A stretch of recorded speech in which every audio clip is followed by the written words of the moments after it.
জানেন যে দেশে একটা ক্রান্তিকাল চলছে। আমি সমস্ত রাজনৈতিক দলের নেতৃবৃন্দকে এখানে আমন্ত্রণ করেছিলাম, ওনারা এখানে এসেছেন। আমরা একটা সুন্দর আলোচনা করেছি। সেখানে আমরা সিদ্ধান্ত নিয়েছি যে একটা ইন্টারিম গভর্নমেন্ট আমরা ফর্ম করব। আমরা এখন আর্মি চিফের সাথে একটা আলোচনা আছি। আমি যতটুকু ওনার সাথে কথা বলেছি, আমার কাছে মনে হয়েছে আমাদের ছাত্র জনতার যে আকাঙ্ক্ষা, যেই প্রত্যাশা, সেটা উনি বুঝতে পেরেছেন। আমি সমস্ত রাজনৈতিক দলের নেতৃবৃন্দকে এখানে আমন্ত্রণ করেছিলাম, ওনারা এখানে এসেছেন। আমরা একটা সুন্দর আলোচনা করেছি। সেখানে আমরা সিদ্ধান্ত নিয়েছি যে একটা ইন্টারিম গভর্নমেন্ট আমরা ফর্ম করব এবং ইন্টারিম গভর্নমেন্টের মাধ্যমে এদেশের সমস্ত কার্যকলাপ চলবে।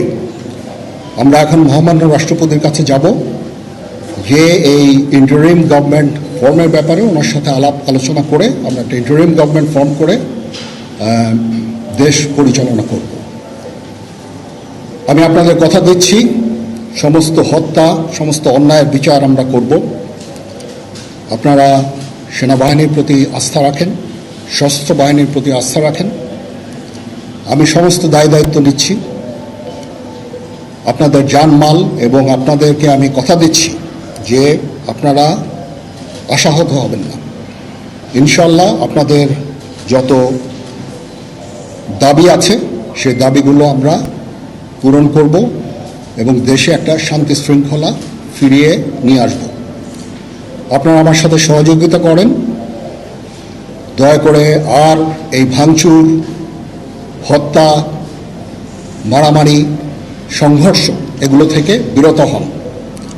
আমি নিশ্চিত যে আপনারা যদি আমার কথা মতো চলেন, আমাদের সাথে যদি একসাথে যদি কাজ করি, আমরা নিঃসন্দেহে আমরা একটা সুন্দর পরিণতির দিকে আমরা অগ্রসর হতে পারব।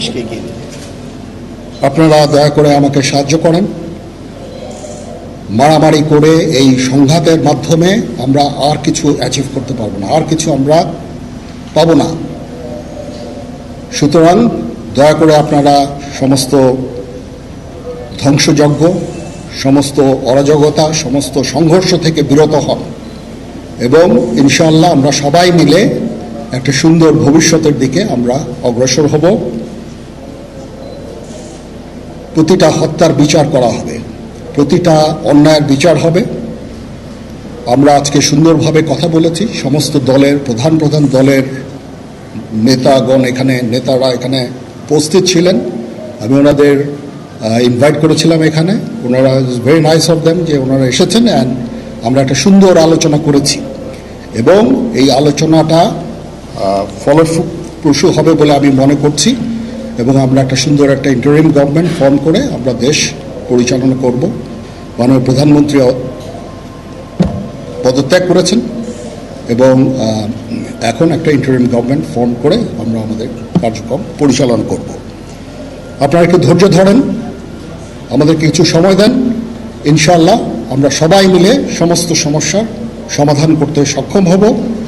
আপনারা আর এই সংঘাতের পথে যাবেন না এবং শান্তি শৃঙ্খলার পথে ফেরত চলে আসেন। আমাদের দেশের অনেক ক্ষতি হচ্ছে, অর্থ সম্পদের ক্ষতি হচ্ছে, জানের লোকজন মারা যাচ্ছে। তো এগুলো থেকে আপনারা বিরত হন এবং আমাদের সাহায্য করেন। আমি সমস্ত দায়িত্ব নিচ্ছি, আপনারা আমাকে সাহায্য করেন। আজকে এখানে জামাতের আমির ছিলেন, আমাদের বিএনপির শীর্ষস্থানীয় নেতৃবৃন্দ এখানে ছিলেন, জাতীয় পার্টির নেতৃস্থানীয় নেতৃবৃন্দ এখানে ছিলেন এবং সুশীল সমাজ, এবং এখানে ডক্টর আসিফ নজরুল উনি নিজেও ছিলেন এখানে, এবং উনি আমার সামনেই উনি সমস্ত ছাত্রদেরকে একটা সুন্দর বার্তাও দিয়েছেন এবং আমি আশা করি যে ছাত্ররা সেই বার্তা শুনে, ওনার কথা ওনাকে সবাই শ্রদ্ধা করে, ছাত্ররা শ্রদ্ধা করে, ওনার এই বার্তা শুনে তারা এই পরিস্থিতি নিয়ন্ত্রণে নিয়ে চলে আসবে এবং আমরা একটা সুন্দর একটা পরিস্থিতির দিকে আমরা এগিয়ে যাব ইনশাআল্লাহ। এখানে আওয়ামী লীগের কেউ ছিল না, আওয়ামী লীগের কেউ ছিল না। হ্যাঁ, আজকেই, বিকজ আমাদের এই সময় নাই, এটা একটা বিশেষ একটা পরিস্থিতি, আমরা আজকেই যে এই পরিস্থিতি এটা একটা আমরা একটা নিয়ন্ত্রণ নিয়ে আসবো। সেনাবাহিনী শান্তি শৃঙ্খলা বজায় রাখার কাজ চালিয়ে যাবে এবং আপনাদের সবার দায়িত্ব, ছাত্রদের দায়িত্ব, রাজনৈতিক নেতৃবৃন্দ এবং রাজনৈতিক কর্মীদের দায়িত্ব হচ্ছে সেনাবাহিনীকে সাহায্য করা। এবং আপনারা মিডিয়ার মাধ্যমে আমাদেরকে এই যে একটু আমাদের সাহায্য করেন, সুতরাং আমরা তাহলে এই পরিস্থিতি নিয়ন্ত্রণ সহজেই নিয়ে আসতে পারব। না, যদি জিনিসটা শান্ত হয়ে যায় তাহলে আর কারফিউর কোনো প্রয়োজন নাই, কোনো জরুরি অবস্থার প্রয়োজন নাই, কোনো কারফিউর প্রয়োজন নাই, কোনো গোলাগুলির প্রয়োজন নাই। আমি আদেশ দিয়ে দিয়েছি, সেনাবাহিনী কোনো গোলাগুলি করবে না, পুলিশ কোনো গোলাগুলি করবে না।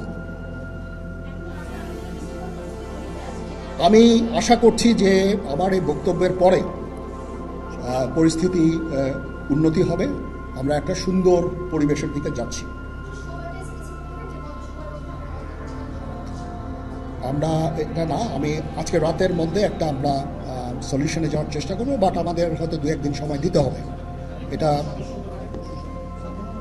আমরা এখনও এটা টু আর্লি, আমরা যাচ্ছি যে আমরা কথা বলবো মহামান্য রাষ্ট্রপতির সাথে, আমরা একটা সুন্দর সলিউশনে আমরা পৌঁছাবো।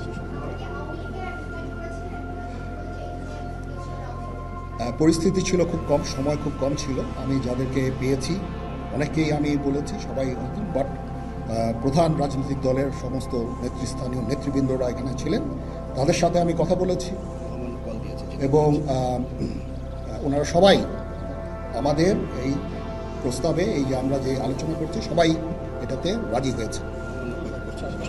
এখানে মমিনুল হক সাহেব ছিলেন, এখানে